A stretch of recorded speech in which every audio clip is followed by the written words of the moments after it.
Good afternoon, good afternoon, good afternoon. I just said to Attorney Crump, I do believe that is the best introduction I have ever received. I do. And the way that you know, listen, we've all been following and admiring and praising the work of Attorney Crump for so long. You have been a voice of conscience. You have been a voice of leadership. You have been a voice of courage and a voice of strength. And in our country, this is the kind of leadership we need. You are a national leader, and you are a dear friend, and I thank you. Can we please hear that?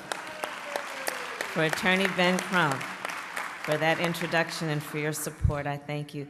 Grand Basilisk David Marion, I thank you for your leadership. First Vice Grand Basilisk Ricky Lewis, Second Vice Grand Basilisk Austin Tatum, and all the members of the Supreme Council and the members of Omega Psi Phi Fraternity Incorporated. Q Psi Phi, I thank you. And I was talking to some of my classmates at Howard about all of our days together as members of our respective sororities and fraternities. And, you know, it's, you talk about these national elections and these elections for president, and it's interesting. I have tried to explain to folks that, that there are certain aspects of American history that just are not known by the general public. And they have a responsibility to know it because it's not only about our history, it's America's history. And so as I've been running in this race, one of the things I've become aware of is the folks who generally cover these elections are not really familiar with the Divine Nine and with our life's experiences and with our sisterhoods and brotherhoods and with the thing that we were raised and learned to do as members of the Divine Nine, which is to live a life of service, to live a life that was about being measured based on your impact on others and how you lift others up. And so when I think back on all that we learned as young adults, many of us who joined our sororities and fraternities in college, we learned at a very young age how we will be judged, but also the duty we have on this earth, which is to serve and lift others up.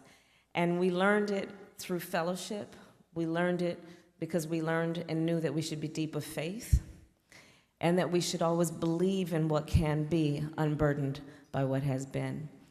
And so I thank you all, the brothers of Omega Psi Phi, for joining together today to give me this warm welcome and for all that you do as leaders, not only in our respective communities, but as national leaders. So thank you for this warm welcome.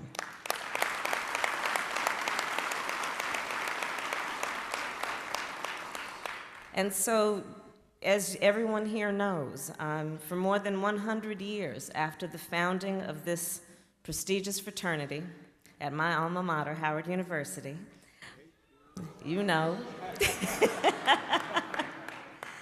the Brothers of Omega Psi Phi have helped raise generations of leaders who have been committed to the principles of manhood, scholarship, persistence, perseverance, and uplift, including men like Langston Hughes, Count Basie, Vernon Jordan, Reverend Jesse Jackson, Michael Jordan, and Shaquille O'Neal, ranging the span of those who have excelled in their various professions.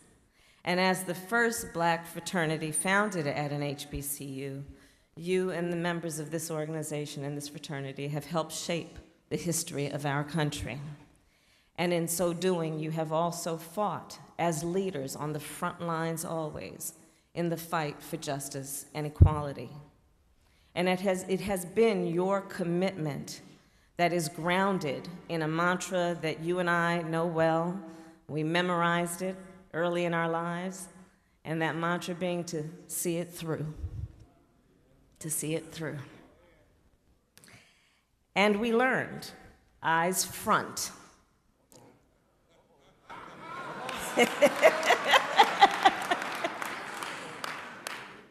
head high to the finish. See it through.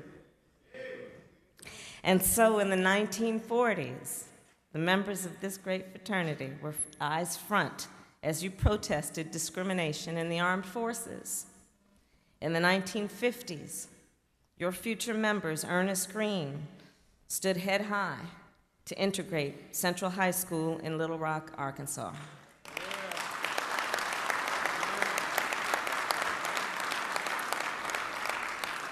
And for decades after, members of this fraternity have been leaders in the fight for equality through sit-ins and marches, in presidential campaigns, and in cabinet rooms. And that is the commitment of the men of Omega Psi Phi. Because, of course, the principles of manhood, scholarship, perseverance, and uplift require a commitment to the fight for equality. And I think of this fight through the lens of how I was raised. Where I was raised was a community that was committed to the fight for equality. I was born in Oakland, California, as a daughter of the civil rights movement. My sister Maya and I, we joke that we grew up surrounded by a bunch of adults who spent full time marching and shouting for this thing called justice. And of course, of the many heroes of that great civil rights movement, there were the lawyers, Thurgood Marshall, Charles Hamilton Houston, Constance Baker Motley. Those individuals who understood, like Attorney Crump, the great power, the power of the skill of knowing and being well-versed in the law, and how, through that skill, we can translate the passion from the streets to the courtrooms of America and do the work that must constantly be done of reminding folks of that great promise we articulated in 1776, that we are all equal and should be treated that way. And so I was raised to admire those heroes. And I was raised by the heroes in my own family, those who inspired me, and those who were among the first generation of black lawyers in the Bay Area in California. People like my Uncle Sherman, who many of you, most of you, I'm sure, never heard of him and have never met him. But I will tell you about my Uncle Sherman. So my Uncle Sherman, he was an extraordinary community and neighborhood lawyer. My Uncle Sherman was someone who taught me as a little girl that the law can be used in the fight for justice, and he taught me also the importance of thinking strategically. My Uncle Sherman helped raise us in a way that said, Kamala, you can be anything you want to be, but you got to be smart. So my Uncle Sherman, when I was a young girl, taught me how to play chess. Because he said, you need to know life is like that chessboard. And there are going to be all kinds of players on that board. And they'll have all kinds of different moves. And he said, you have to think strategically. You have to learn to think about what that 10th move will be before you make that first move. And he taught me, if you're smart, that pawn can take out that king. And he taught us that you have the power if you learn, if you educate yourself, and if you focus. And my Uncle Sherman was one of those folks also. And again, Attorney Crump, I'm inspired by you to share the story about my Uncle Sherman. My Uncle Sherman was that person in our family who, whenever somebody had a problem, when everyone was going through something and they didn't know how to deal with it, folks would always say, well, call Sherman. Call Sherman. He'll know how to handle this. He'll know how to make sense of it.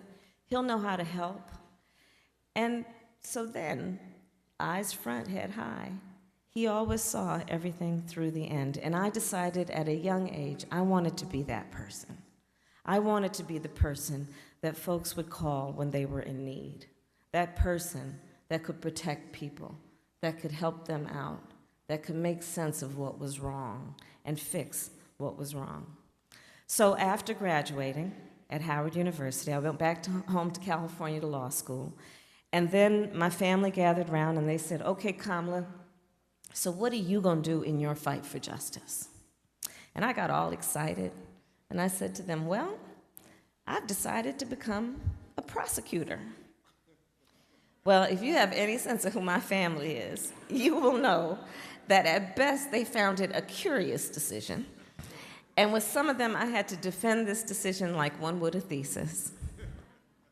But what I said is, look, do we always and only have to be on the outside, trying to change it from the outside, banging down the door or on bended knee? Can't we always be also thinking about how we can be on the inside, where the decisions are being made, in a way that we can reform it from that place?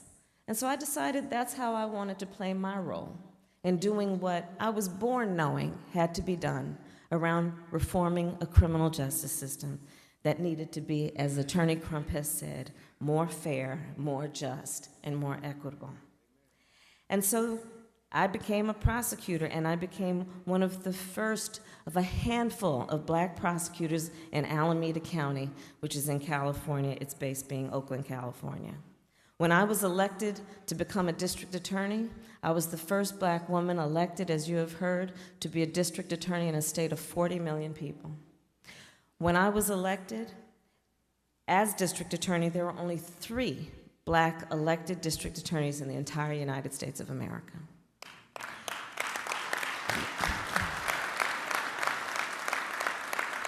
When I was elected Attorney General, there was no other black elected Attorney General in the United States. But I knew from when I entered that field, I knew the unilateral power of discretion that prosecutors have to make decisions about someone else's life or death. The power, almost unilateral, to determine whether somebody will be charged or let off. The power to decide whether someone will be tried as a juvenile or an adult. The power to determine who gets sent to death row or not. So I knew it mattered who is in those rooms making those decisions. And I'm gonna give you just 2 examples from my career of how I know we can make a difference when we work on reforming systems from all sides and all ends.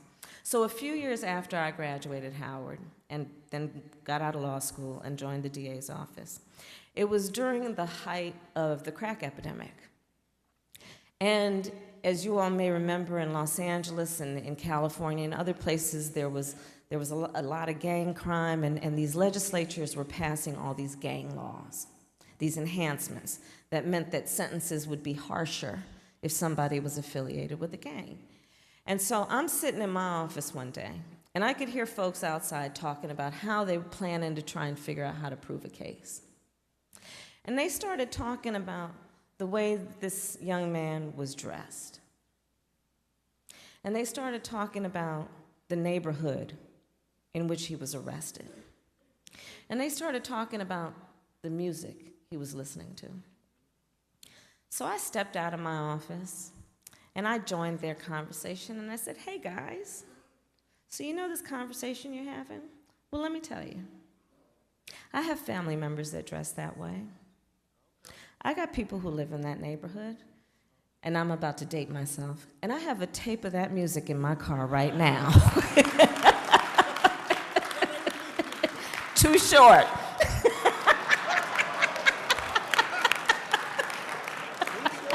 Oh, yeah.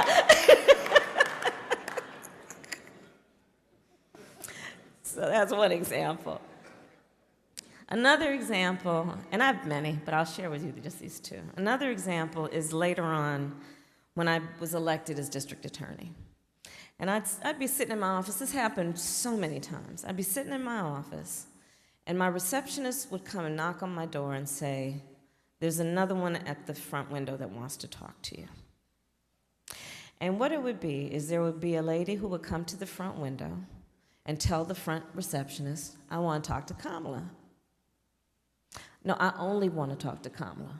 I want to talk to Kamala. Now, I hadn't met her before.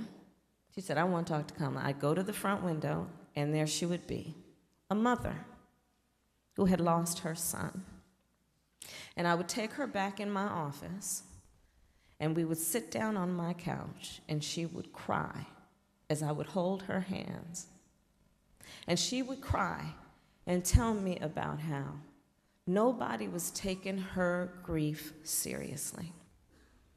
That she had lost her baby, her adult son. She had lost her baby to tragic violence, and they were treating that child and that violent incident like a statistic. And why wasn't anyone tracking down the evidence? And why wasn't anyone taking the case seriously? And she knew full well that the case that happened on the other side of town, they were dedicating all kinds of resources to. But why wasn't anyone taking her child's life and the loss of that life seriously? So these are just a couple of examples that I would offer to say it matters who is in the room. It matters that Ben Crump is there with those that you represent. And it matters who is in those other rooms as well, making those decisions that have a profound impact on people's life and the dignity of their life. And it matters, I might add, who makes the decisions. Are they somebody that worships with us in the same church in our neighborhood? Are they somebody whose children play with our children in the same little league? Are they somebody who lives in the same community we live in and their children go to the same schools that our children attend? These things matter. And so when I went inside the system, it was about fighting for the people. And there were some tough fights. As I became Attorney General, we took on the 5 big banks in the United States during that foreclosure crisis that devastated homeowners in the United States of America, and in particular, black homeowners.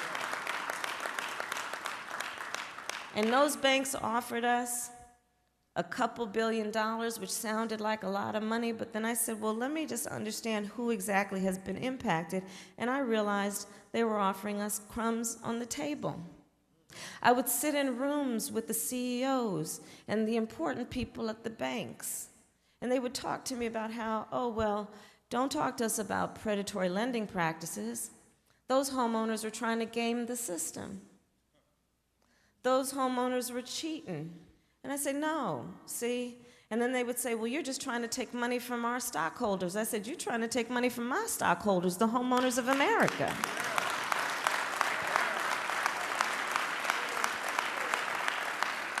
And I'd say, look, you want to talk about people gaming the system, so you're not clear about who these homeowners are. And I would look at them, I'll never forget this conversation. I looked at this one fellow and I said, have you ever known somebody who is proud of their lawn? Because that's who we're talking about. We're talking about families that understand that their hard work resulted in that home ownership, which represented their dignity, their life savings, and their assets, and I will not stand in these rooms and have you deprive them of that dignity.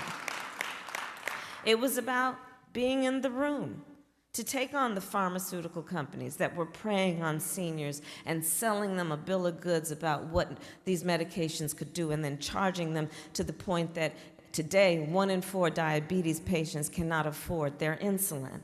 It was about prosecuting transnational criminal organizations that were preying on women and children.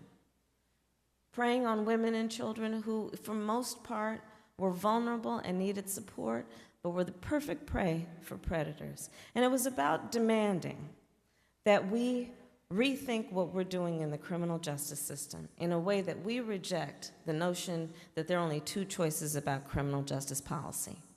One that suggests you're either soft on crime or you're tough on crime, instead of asking, are we smart on crime?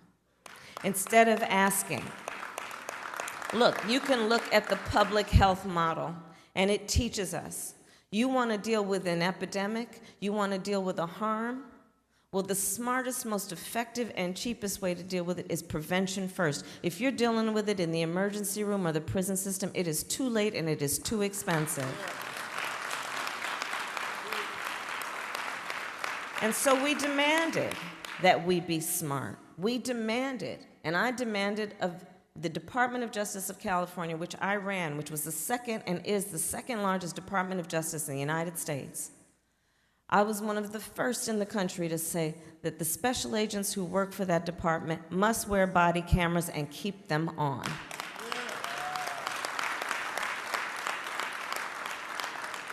We created the first in the nation requirement that there would be training for police officers on implicit racial bias and procedural justice, because to deny it exists is to deny folks liberty and, in many cases, life.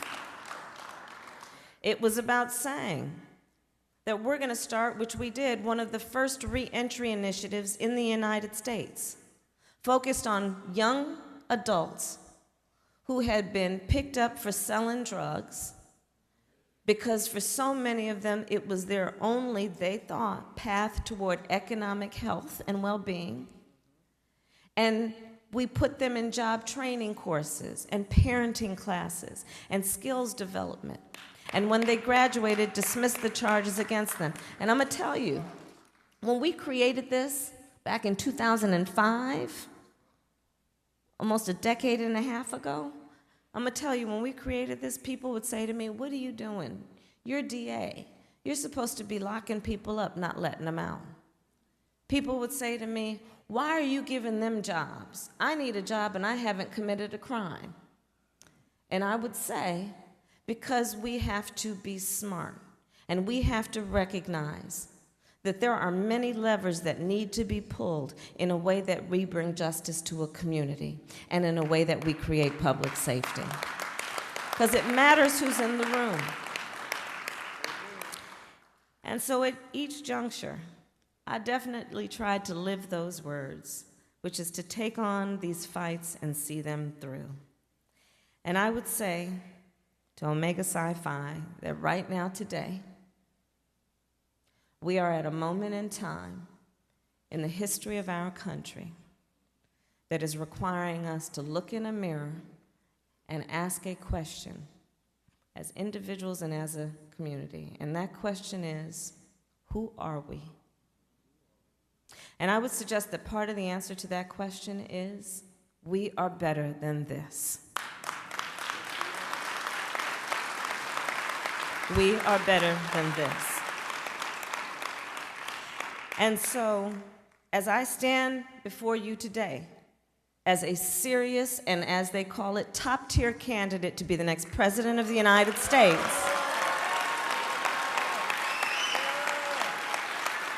I will tell you that we have a fight in front of us.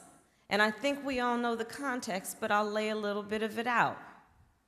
We have a current occupant of the White House who came into office on a campaign that was about Make America Great Again, which begs the question, again for whom?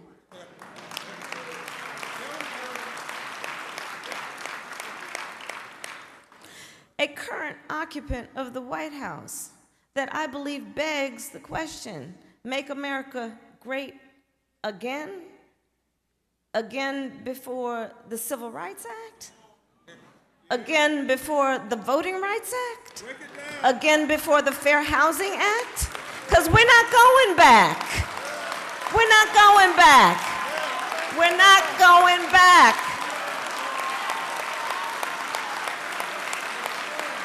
We are not going back. And we will see this through. So we, eyes wide open, have to turn the page and write the next chapter. And as this fraternity has always known, we cannot wait for somebody else to write the chapter for us. We are the authors of that chapter. We are the authors. So I would also say, I have shared with you a little bit about my background in terms of my career, because at this moment in time, I believe it is relevant to this topic. I believe that not only is it important to turn the page, but that in order to get there, to write the next chapter, we must successfully prosecute the case against another 4 years of Donald Trump in the White House. And I would say there is quite a rap sheet on which we can base that prosecution. So just take a look at this. He told working people he'd stick up for them. I've spent a lot of time, as you can imagine, in places like Iowa. I'm gonna tell you, I'm meeting farmers who are looking at bankruptcy because of this so-called trade deal that is a trade policy by tweet.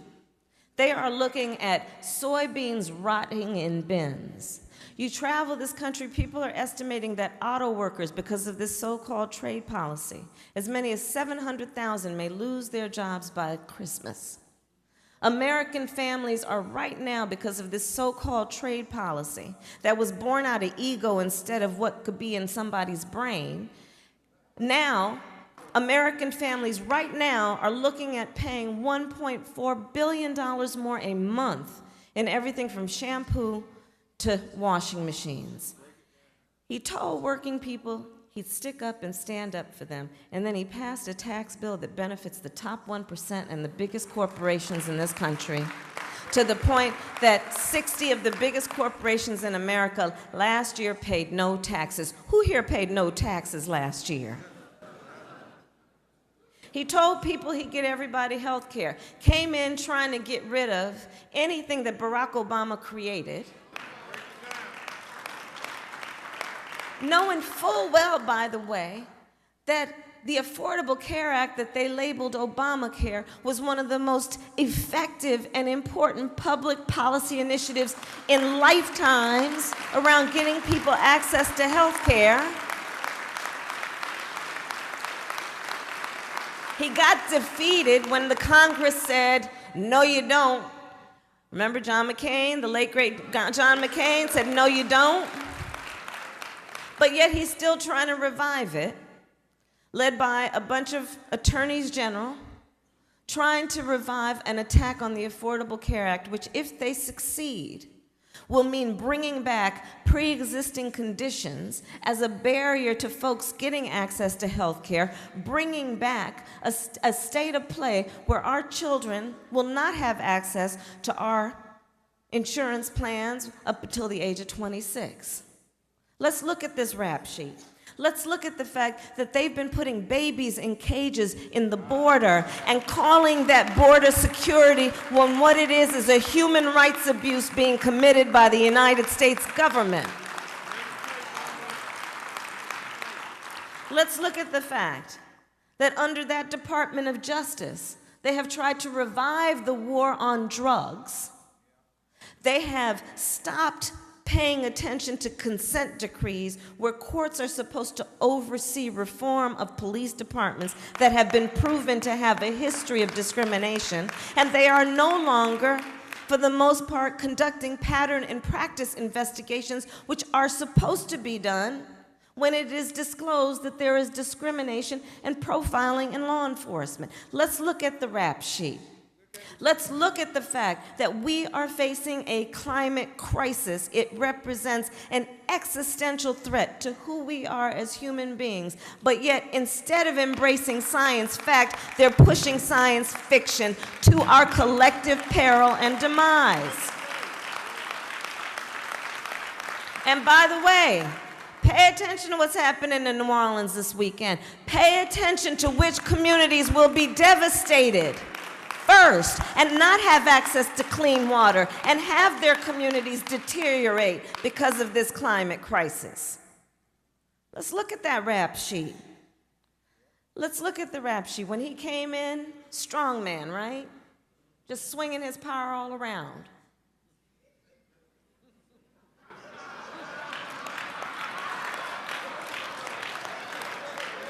Says he's going to put America first. Says he's going to put America first. I'm getting carried away.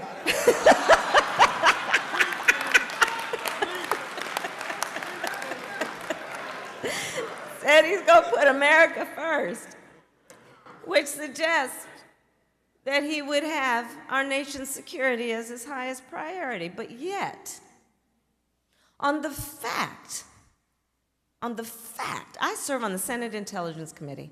I serve on the Senate Homeland Security Committee, in addition to Judiciary and Budget. On the fact that Russia interfered in the election of the President of the United States, which, by the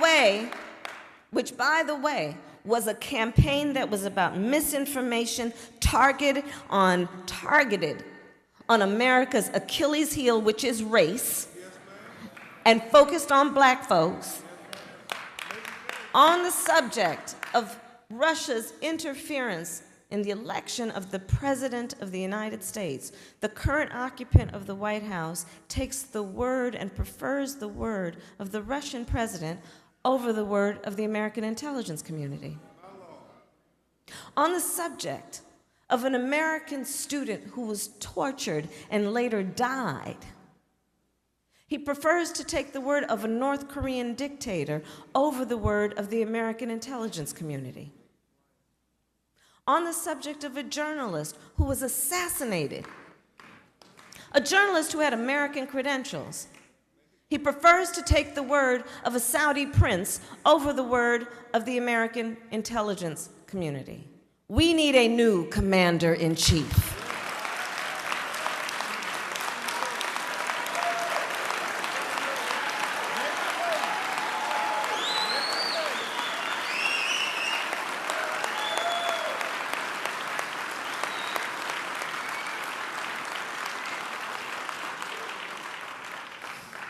So let's turn the page. Let's turn the page and write that next chapter. And part of what's going to be in that chapter is one thing that I will share with you that we just rolled out this week. And it is based on a whole agenda that we've got and that I've got that I believe speaks to what should be the priority issues, which are the issues that wake people up in the middle of the night. You know, wake them up. I call it the 3 a.m. agenda. You know, those things that wake you up at about 3 o'clock in the morning and got you sometimes in a cold sweat. And for the vast majority of us, when we wake up at 3 in the morning thinking those thoughts, it usually has to do with one of just a very few things. Our personal health, the health of our children or our parents. For so many, can I get a job, keep a job, pay the bills by the end of the month, retire with dignity? For our students, can I pay off those student loans? So I call it the 3 a.m. agenda as part of the next chapter. And one of the specific plans that I announced as part of our 3 a.m. agenda is to specifically address the racial wealth gap in America. Why? Well, because a typical black family in America has just $10 of wealth for every $100 held by other families. And of course, there's a history to this. There's a historical background to this. And we have to remember history, because you cannot write the next chapter without remembering the last. So let's talk about the racial wealth gap and do just a quick history reminder. World War II. All those servicemen, mostly men, came back, veterans, and America had a plan to thank them and lift them up for their service and sacrifice. And it was focused on knowing that to give them the dignity they deserved, give them a pathway toward financial health and stability, and one of the best ways to do that is give them a path toward home ownership. You remember that? Right after World War II. Well, guess who was excluded from that? Black families. So one of the major and most robust investments in building the middle class and their well-being was in so many places legally and systemically denied to black families. Let's remember that. Let's remember the history of redlining, where folks, and we all know the stories and have the stories of families who were working hard, saving money, and were excluded from access to home ownership, which we know in this country is the main and major source of economic health and well-being for any family. Let's remember what happened. I shared with you my experience as Attorney General dealing with this. That crisis that occurred in 2017-18 around the foreclosure crisis, where it was discovered through an investigation that banks had been robo-signing foreclosures, meaning not doing the due diligence to determine if those families should lose their homes. And this was after marketing strategies that were about predatory lending practices that often targeted black families and brown families and immigrant families. And so what was the consequence of all of that? Devastation in terms of the loss of home ownership, even at that period of time. And again, when we talk about intergenerational wealth, home ownership is one of the main vehicles through which we achieve that. It is on the basis of owning that home that we can say to our son or daughter, you want to start a small business? I'll give you a little startup money. It is on the basis of that home ownership that we say, honey, you want to go to Howard? I'll give you some of that money toward your tuition so you don't have to get caught up in that student loan debt. Intergenerational wealth is created by home ownership. So here's my plan, and I'm going to close down my comments. Here's my plan, which is to make sure that black families have a real shot at home ownership. I'm prepared to do 3 major things. 1, to change the way that we assess credit scores. Why? Let me tell you why.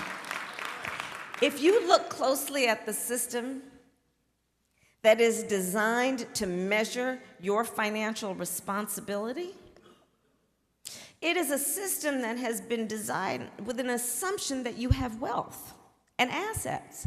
For example, you have credit cards. Well, you have to have money to have a credit card. They don't just give them out. You have to qualify. They look at things like, are you paying your mortgage on time, right? And on the basis of your credit score, you are then eligible to borrow more, to build up your business, to refinance whatever you want to do. So the assumption is that you have to have something to get something. That's how the system works. So, but it's supposed to be, it pretends to be, about measuring your financial responsibility. How responsible are you with your financial obligations? So here's what I'm prepared to do. Let's add to the way that your score will be marked. Do you pay your phone bill on time? Do you pay your rent on time? Do you pay the utility bills on time? Which is equal measure of, are you financially responsible? Let's broaden the field of those who can qualify based on an accurate measure of, are you financially responsible? Second, we need to have stronger anti-discrimination lending laws and require enforcement, which means for those who are still engaged in the process and act of discriminating against people based on the zip code in which you live, the neighborhood in which you live, there are laws on the books that are supposed to prevent that, but they need to be enforced. Third, and that's the federal government. That's all about federal laws around housing. And then third, I'm prepared to invest $100 billion, which will lift up 4 million families who live in redlined communities or federally subsidized housing, to allow them the ability to put down payments or closing costs for homeownership. This will lift up 4 million families in the United States. And by taking these steps, we can shrink the wealth gap in the United States between black households and others by at least 1/3. So I'm gonna close my comments by saying, we have it in our power, as we all know, because this is a large room full of leaders.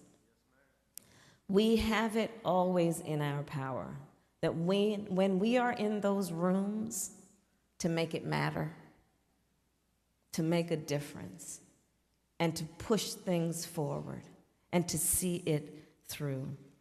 And when I think about the future, and I think about our babies, and I think about all whose shoulders we stand on, but also with an understanding that we must lift up those who come behind us. You know, my mother, she raised us. She would say to me many times, Kamala, you may be the first to do many things, but make sure you're not the last.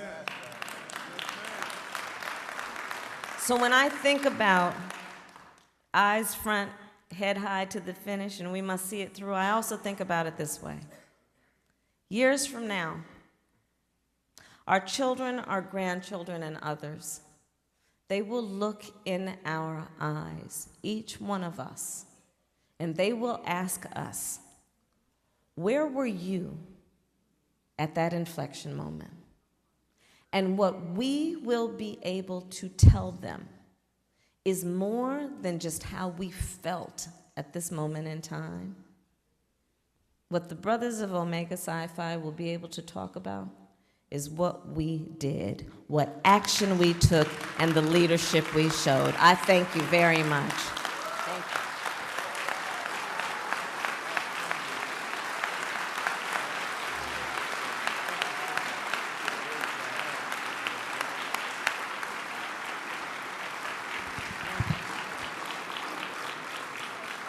you. Brothers and sisters, didn't she do a great job?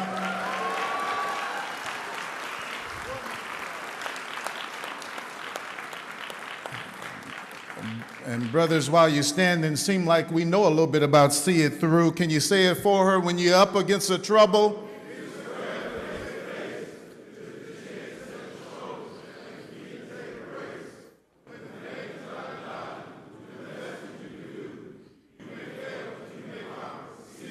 come on.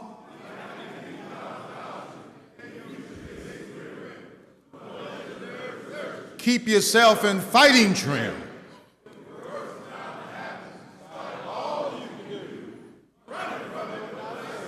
See it through, see it through. Thank you, brothers. I told Benjamin Crump to say this, but in his excitement, he didn't, that Omega is a nonpartisan organization. I did tell him, but you know, that was some good stuff, brothers. It was good to hear from the senator about her vision for leadership in our communities. And this is a leadership conference, and what are we supposed to be having before us? Our leaders. She is a member of our community in many ways. You heard her talk about being a member of Alpha Kappa Alpha Sorority Incorporated. You heard her talk about being a member of the Links, and let me just say, brothers, that the First Lady of the ΩΨФ Fraternity is a member of Alpha Kappa Alpha Sorority Incorporated and a member of the Links. I thank her for her leadership on behalf of the men of ΩΨФ Fraternity and for personally inspiring my 10-year-old Chloe, my daughter Chloe, and the other little girls all across this country. Senator Harris, we wish you well on this campaign trail, and the men of ΩΨF are praying for you. Thank you so much.